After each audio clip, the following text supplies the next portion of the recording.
those times you're truly in flow. And those are the times when you have downloads, when intuition hits, when you do things for hours on end, but they don't drain you. That's true fulfillment. Look at celebrities going through hardship, they're losing their mind, they're going through these mental health challenges, and they're saying to themselves, I've got it all, and this is not it. Mm-hmm. If society couldn't put us into states of fear, guilt, or obligation, then they couldn't control us. Most of the burnout happens in our head. Why do you feel like you have to do everything at 100%? You don't. If you make it comfortable for people, they don't grow.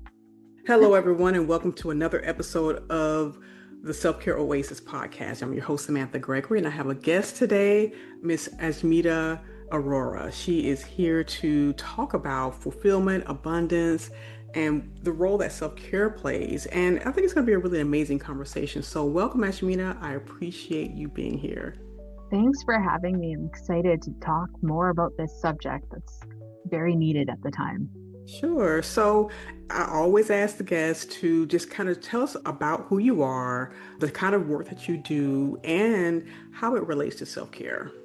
I'm a spiritual teacher. I also have psychic gifts that I use in my practice, and I help individuals that are going through a different type of transition in their life, be it divorce or grief, spiritual awakening, and I help them process their emotions, understand what they're going through, and then I'm able to see on a soul level why they're going through what they're going through. I bring that clarity to them and then allow them to go through their transformation.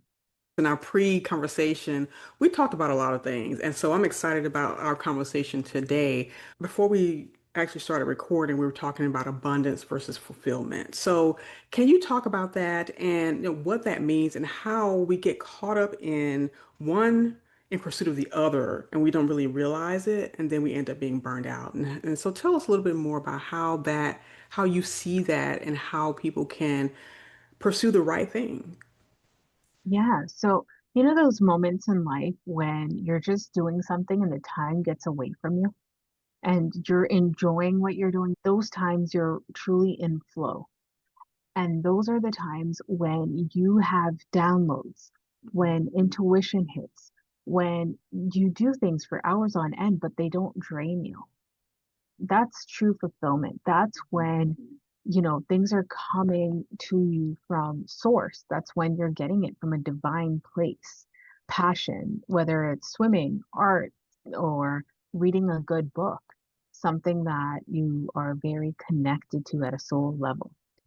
And so when we do more of that, we don't get drained because the passion is coming from such a divine, expansive, limitless area in our being. And then when we are trying to gain abundance, it's things that we have assigned meaning to. So, for instance, a nice car or a nice house or different types of china dishes or anything like that, anything outside of us that we have assigned a meaning to and we feel the need to get, that's abundance. The Hmm. issue is you should follow your fulfillment, allow fulfillment to happen. And when you get abundance, you can be grateful for it, you can enjoy it. But if you're attached to it, then that's when you're going to start to feel stress because stress about losing it, breaking it, stress about this type of lifestyle going away, stress about all these things. It's abundance is meant to be enjoyed. It's part of this game of life. When we start thinking that abundance is our fulfillment, is when we start to blur the lines. When we start thinking that that's what we need to be happy and that's not something additional, then we have to realize our plate is full of everything that we need. And if somebody brings us dessert, we could enjoy it. Right. And if you are truly full, you don't need it. Perhaps somebody else, or you don't even need to enjoy it. Somebody else might enjoy it because they're not as full. Whatever it is, there's always a reason. Imagine you're full.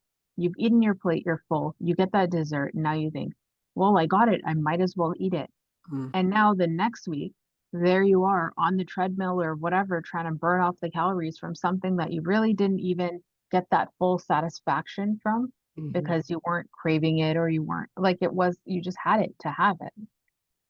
And so it actually ends up causing you more stress in a lot of ways than the happy feelings that you think are really going to come from it. But it's really about us not attaching ourselves to these things that make us feel abundant. Have Mm. it, enjoy it, but see it for what it is. It's not going to fulfill you. It's not going to make you more or less. It just is. And so it's just about knowing and understanding that. Sure, and I know there's a quite a path to get there, especially when we're in a society that says, oh, you should always be pursuing more money instead of following your bliss, which is what I call fulfillment, is following your bliss and getting to the space of flow. But we have been so conditioned by our society, by school, by governments to be worker bees. We've been sold through marketing, through advertising, the line, the story that if we work hard, we can get the reward of having all these things, which, like you mentioned before, adds to or even creates a lot of stress in our lives because we're constantly pursuing what the Joneses have or what's over on the other side of the fence. It takes us out of that fulfillment and we can never really attain what our heart truly desires. Yeah. Those ideas that we have in our head are all breaking down. And the quickest way you could see that is look at the celebrities right now. Mm-hmm. Look at celebrities going through hardship. They're losing their mind. They Mm-hmm. are going through these mental health challenges and they're saying to themselves, I've got it all and this is not it. Mm-hmm. Mm-hmm. And those are the people that we've put on that pedestal for so long. Yeah, That let's achieve this. But absolutely. yeah, So how do you suggest you move into the state from abundance seeking to fulfillment seeking? yeah. Well, the thing is, they have to deconstruct the way that they're viewing their life, the way that they view themselves, the reason for their being. It really comes down to understanding what you are and Mm-hmm. who you are and why you are. And see, that's not on a level of I am this person or this daughter or this mother, what we've been taught to identify with, but Mm-hmm. it's I am source. The character I am playing is blank. See, we forget that we're one step removed, and that is the creation side of it. Mm-hmm. So it really is about taking them out of the game, thinking that they are the character and reminding them you are the creator first and foremost. You assign meaning because life is meaningless. Mm-hmm. It's only what you assign to it. Mm-hmm. And so let's go back and talk about why you assigned it to begin with. It was because of environment, Mm-hmm. from things you've heard, felt, experienced, seen, all these things, which I consider the ego, because the way that I've channeled ego is anything that comes from your senses is ego. Let's take that back and let's go with feeling. What makes you feel a certain way? Not what do you think you need to gain to feel a certain way? What do you want to feel? Mm-hmm. Focus on the feelings, right? If you want something to blossom inside of you, you can't gain something from outside of you and get that repetition back in. It Mm-hmm. has to come from inside. And that's when we get abundance. But again, it's just about deconstructing their belief systems in self and allowing them to reconstruct it from not a place of environment, but a place of their own choosing, their own power, their empowerment. In a society that basically disempowers you because again, we've been told to follow the leader. We in school from the time we're in kindergarten all the way up to adulthood. We have been told we are following this person's lead. This is our role models, or this is our idols, or this is how we should behave. So that pathway to deconstructing our belief system, deconstructing our religious systems, our societal systems, and really coming to our place of power has, I think, for a lot of people, I think like awakening right now, right? So, Mhm. but for, and even though you may be more awakened, it still feels really challenging. And because there is no real foundation other than what's been built on a foundation of illusion, that's a better word, illusion. And so, how does a person, how did you move out of that space of I'm in pursuit of doing what everyone has told me to do, and I'm believing I have a belief system that's rooted in illusion?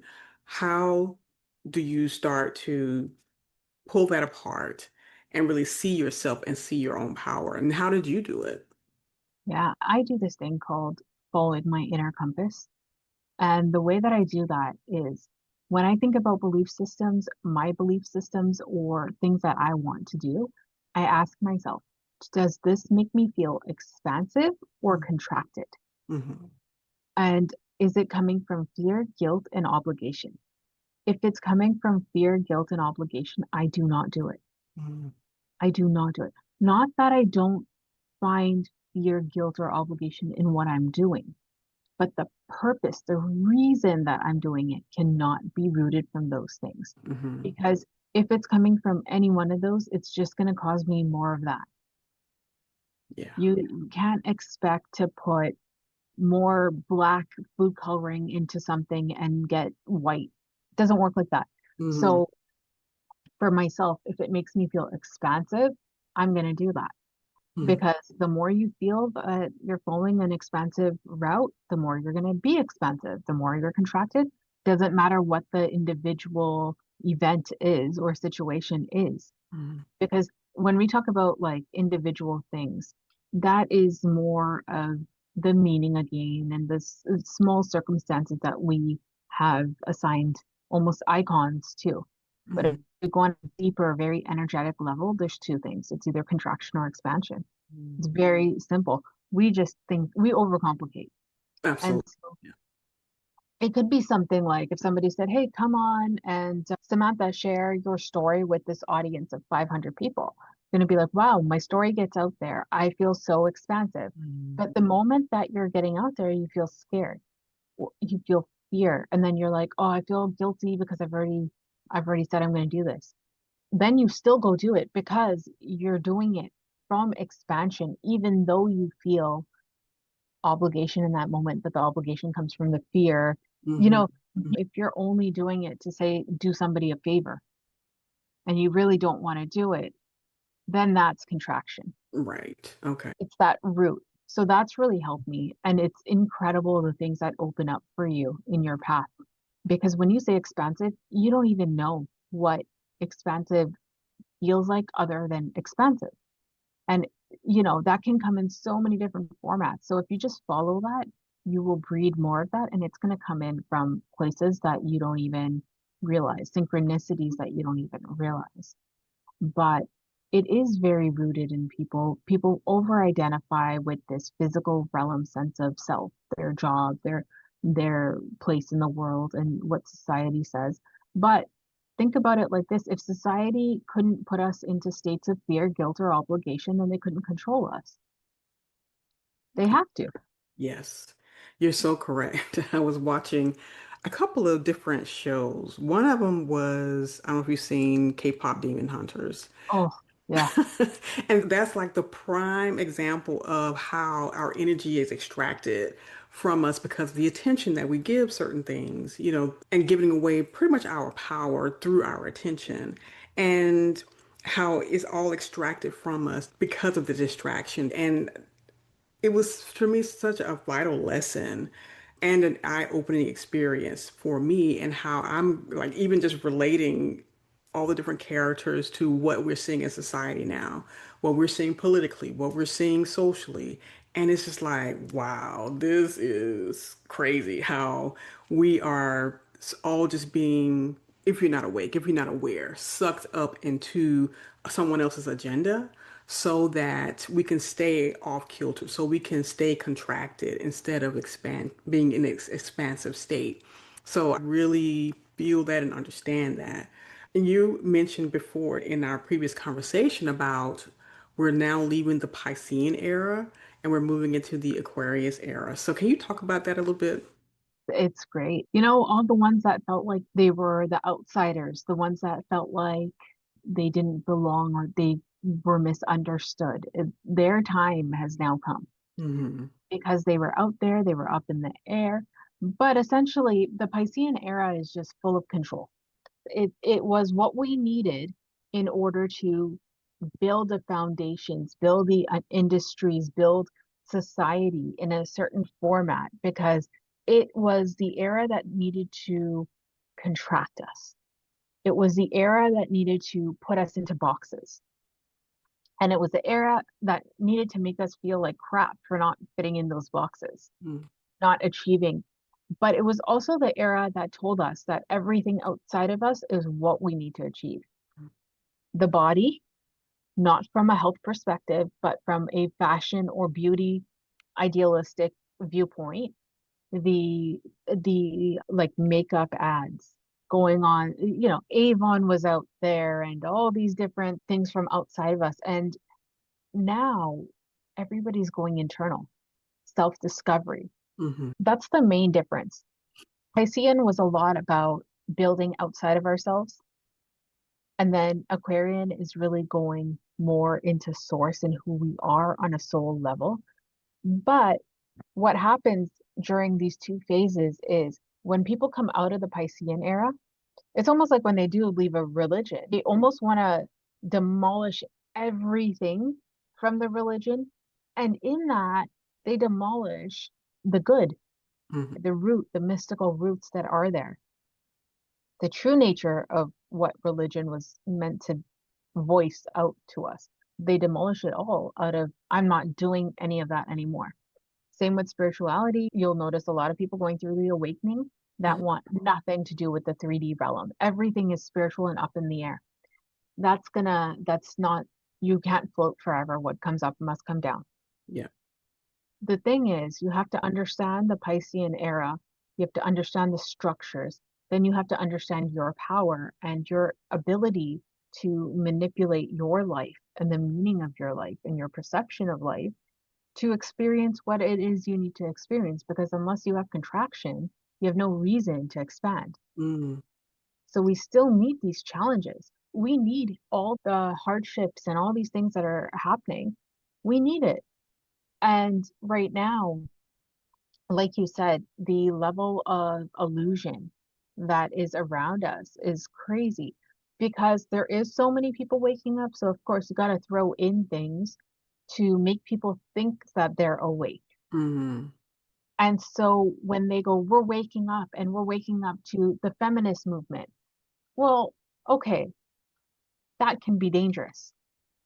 That in itself can be dangerous because yes, you could be a feminist, but what does that mean? Mm-hmm. And the true nature of waking up is the oneness, Yeah. knowing that we're all interconnected. And so there's the victim mentality, the feminist uprising, the corporations, and the this, and there's just so much separation.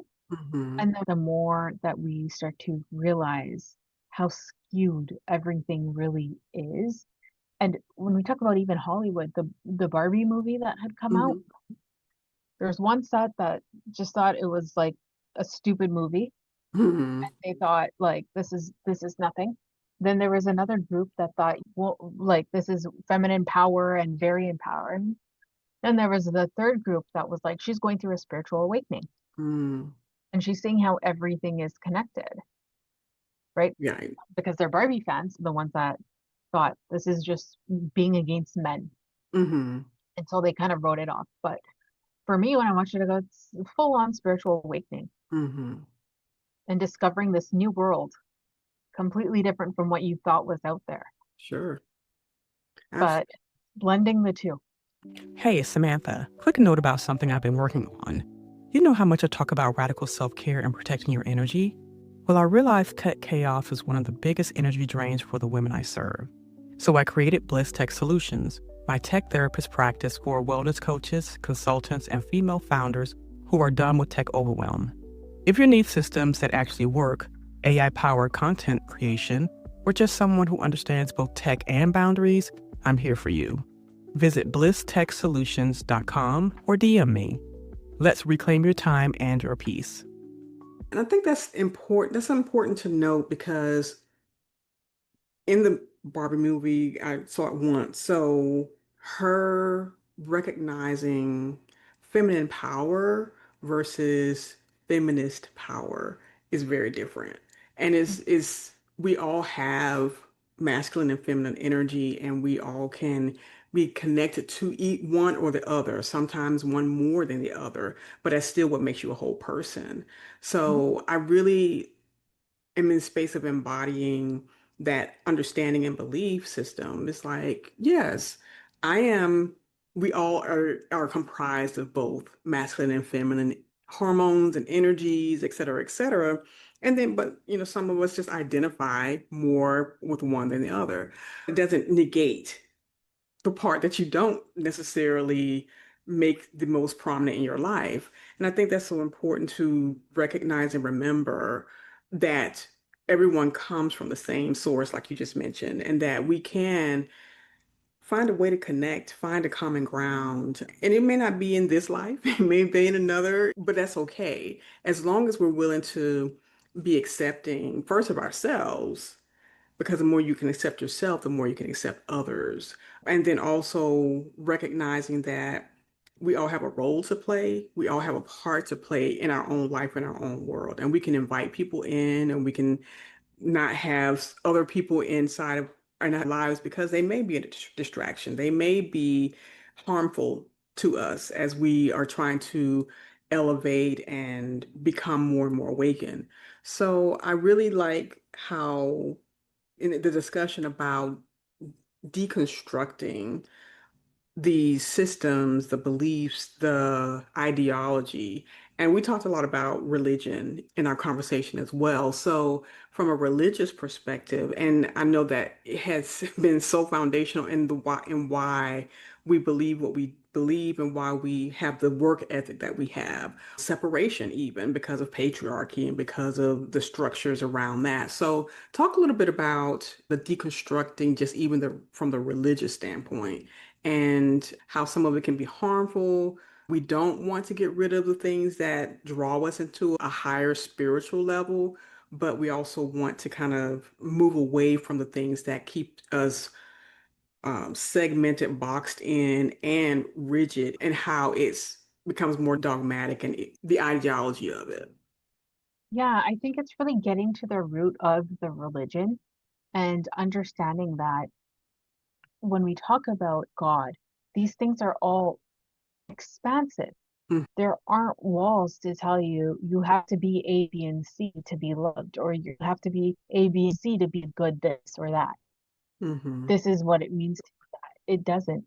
There's a root foundation. The root foundation always comes back to a very peaceful, a very loving, a very caring nature, right? And Right. acceptance of everybody.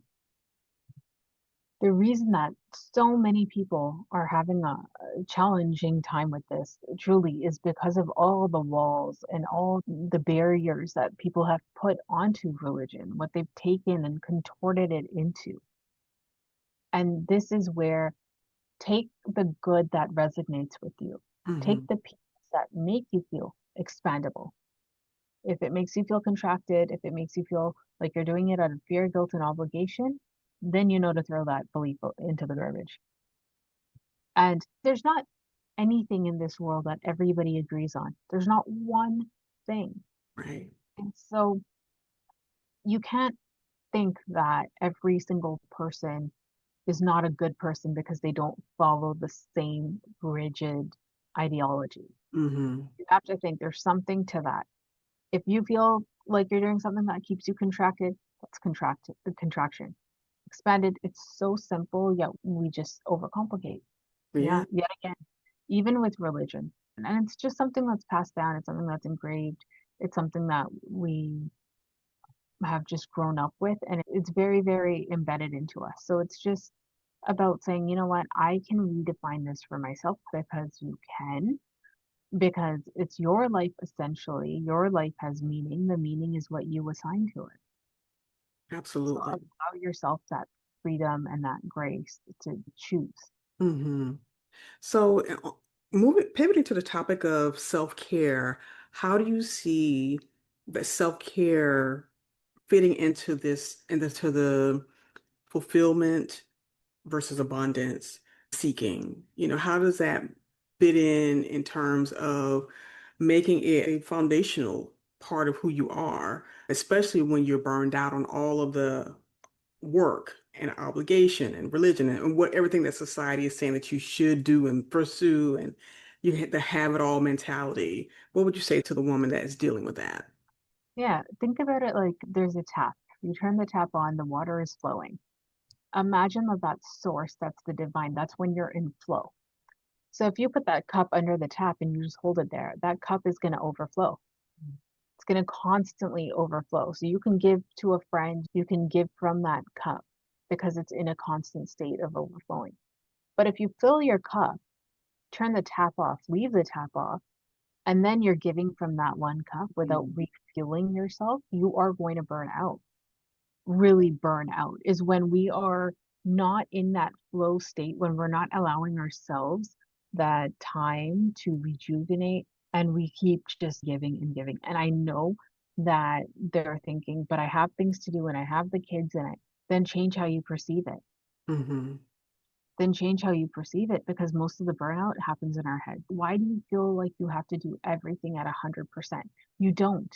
Hmm. Some days it can be like, sandwiches for dinner and it's fine. You don't have to cook every single time. You could take that little bit of time to just breathe, take a breath, do something for yourself.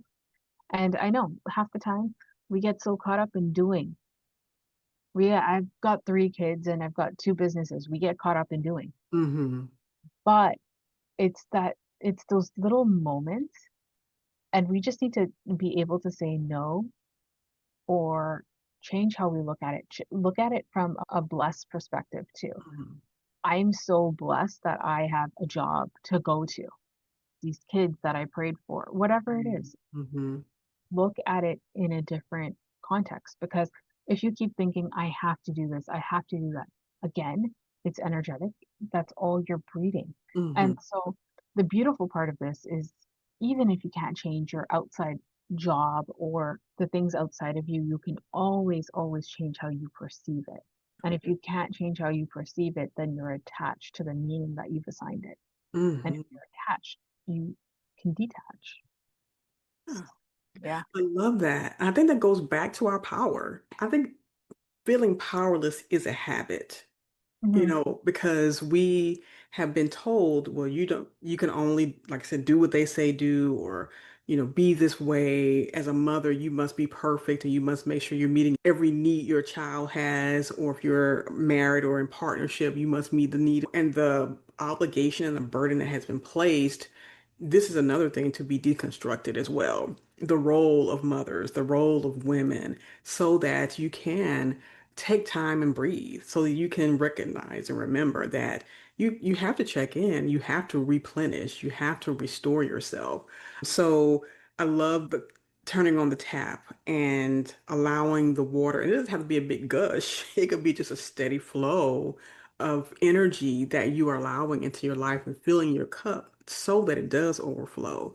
And going back to that cup often to replenish yourself. I tell people don't give until you are overflowing because that way you're always going to be topped off before you feel any, like you said, not even obligation, but the desire to actually give from that overflow, what's happening in the cup. And to practice keeping the tap on, practice flowing, practice, and even if you don't know right now, well, how do I do that? What are some examples you would give for women, like people who are in my audience, to begin to tap in and to seek fulfillment, like some of the habits, some of the activities that they can actually do? Find that one thing that puts you in that flow state. So Hmm. again, if it's meditation, if it's reading, if it's swimming, what takes you away from everything? What do you do where the time passes so quickly? And ask yourself, how often do you do that? And when was the last time you did that? A lot of adults, a lot of my clients have not done that since childhood. Mm-hmm. Even if it's something like playing video games, Mm-hmm. they have not done something that they just purely enjoy and get away from everything. So first and foremost, go do something that takes you away. Mm-hmm. Doesn't have to be expensive or spectacular, just something small. The second thing is understand that when you're giving from an empty cup, you're not doing anybody any favors. They're not getting the best energy from you. Everything is energetic. Mm-hmm. And so if you're giving from a cup that's empty, then you're essentially just giving them more of that empty cup, that empty energy. And it's okay to say no. If you have plans and if those plans don't pan out, you can say, "Hey, you know what? I really don't feel like it today." It doesn't matter if you've committed. If you don't feel it, whatever, it's okay to revoke Mm-hmm. and revoke for yourself. And there's actually another side to this. So on a very spiritual soul level, when you revoke and you're scared, okay, I might hurt their feelings or I might make them feel bad or they might get mad at me. Allow them to be Mm-hmm. because that is their spiritual growth as well. So the more that you avoid your spiritual growth and you just try to be a people pleaser and you are putting yourself at the mercy of others, the more that you're hindering their growth. Mm-hmm. And so if it bothers them that you cancel to take a day for yourself, or that you couldn't make their birthday party, or that, whatever it is, that bothers them, then they need to find out why they allow that to bother them. Mm-hmm. They need to find out. We've Yeah. been programmed to think like, okay, then they're not reliable, then they're not this, and they're Mm-hmm. not that. Let's stop blaming others and let's ask ourselves, like, okay, if they can't, then there's something else I must need to do, or there's something else that I can fill my time with. Stop relying on other people in Wow. terms of uh, making you fulfilled or happy and all that kind of stuff, right? Sure. We're all one. So just if you follow yours, and it's very freeing as well to know that by you doing that, you are still in a way that they don't understand, maybe in this realm, but in another realm, their higher self is thanking you for that because they needed that. They need that challenge. I love that because that definitely, again, reframes it. It gives a different perspective on the power of your no, because it's not just helping you, it is helping them. It's giving them the opportunity to go and have a seat and consider, why is this bothering me?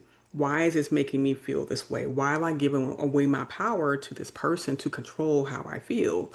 And I think that is such an amazing way to reframe the fear of saying no, just to give another person the opportunity to, be a little bit introspective and to consider, she's revoking her all access pass to herself. So now let me go figure out how I can fulfill my own needs versus looking to that person to, make me happy or make my life better or whatever reason they're using you. And I'm using that word deliberately. They're using you for this emotional support or crutch. Thank you for sharing that. Yeah, because also even with a lot of moms, like how often do you put so much effort into something and something that you say your kids didn't ask you to do, but Mhm. you put that effort in and they don't have that appreciation or they don't have that reaction. And then now you're stressed or you're pissed off that, hey, I put all this work in and this is like you don't care. It's Mhm. not on them to care. You did that for something that you felt you needed to do, or you thought, hey, I should give this my all. It was your preference to do that. Mhm. And then parents put it on the child a lot. Or, we've given you this, this, and this. Why aren't you outputting X? But this is also happening with a lot of elderly parents and the children right now Mhm. because there's so much of a guilt and there's so much obligation. Individuals don't know how to be individuals and not be at the mercy of paying back their parents for certain things. Not say living life to their fullest potential because they don't want to go against something that the parents said, all Mhm. those kind of things. And the parents, really, if you say no and you start following your own identity and your own self, they're going to have to learn to change with the times. But if Hmm. you make it comfortable for people, they don't grow. Right, right. So, And you get to be the catalyst for a lot of people, when you decide to live your own life and take care of yourself. But this has been an amazing conversation. I really appreciate you being here and sharing the difference between fulfillment and abundance seeking and how to reframe your perspective on so many things so that you can live a life that's fulfilling versus one that's burnout inducing. But I would love to hear more about your program and how you help people move closer to the state of fulfillment. yeah, definitely. So I've got three programs that I offer. The first one is for individuals that are just seeking the next level of clarity in their lives. So if they've gone through situations and they're having a hard time figuring out what to do, I go in and I tell them about their soul patterns, why they are going through these challenges, how they can alchemize these challenges. And it's like a one-time, super in-depth reading. I do that for couples as well so they can find out why they're in each other's lives, how they're meant to grow with each other, and the trajectory that they're each on. Mm. Sometimes they're not meant to be a forever couple. Sometimes they're meant to help each other to a certain level of evolution and then go from there. And then the other two programs I have is called Portal to Self. One's an intensive and one is a self-paced. Mm. And that takes you through three phases. So the first phase is allowing them to realize who they truly are on a soul level. We go through their human design, we go through their soul agreements, and then we get to deconstructing and removing all those belief systems, finding the root of where it came from, and then alchemize. That's where the real alchemy happens. We start alchemizing their lives to turn those situations, those disempowerments into their empowerments and reassign the meaning in their lives. And then the third part of that is the integration into everyday and then being at that different frequency. So the self-paced is they can pick which after the first session, then the second session when they need to do it, if it's once a week, once Mm. a month, at their own pace. The intensive is a 3 to 6 month intensive, and it's like a retainer. And Mm. we go deep and we go fast and we go hard. And those are for those individuals that are just at their wits' end and they are ready to jump ship. Like something needs to change right now today. And it's very intensive and it's very soul redefining, I Mhm. would say. Yeah, it's intense, but it's transformative. And these are things that you carry with you throughout your life. So it's not something that's a one issue problem solver. It grounds you, it gives you that inner peace, knowing that you're stable, you're rooted. How can people find you? How can they connect with you to learn about the programs and even follow you on social media if you're there? Yeah, so everything's on ashmitaarora.com. And then from there, you can see the programs. I've got a free guide that they can download that gives them three very simple but very potent little practices that they could do to go in deeper into their intuition. And all the resources, all the information, articles, it's all on there. Well, we'll have all your information in the description below.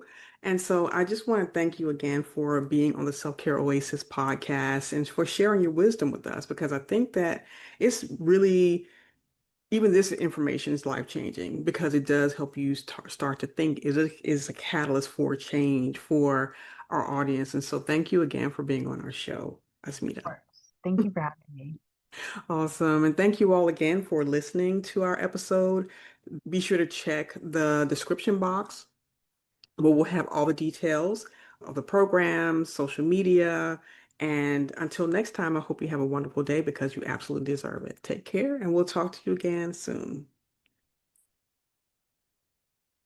And that's our conversation for today. Thank you for being here, for showing up for yourself, and for choosing self-devotion over self-sacrifice. Now I want to leave you with something special. This month's free gift is my 35 micro self-care practices for busy women guide. Inside, you'll find simple, sustainable practices you can use today, from quick stretches and breathing exercises to energy resets and mindful moments. No guilt, no overwhelm, just real self-care that works.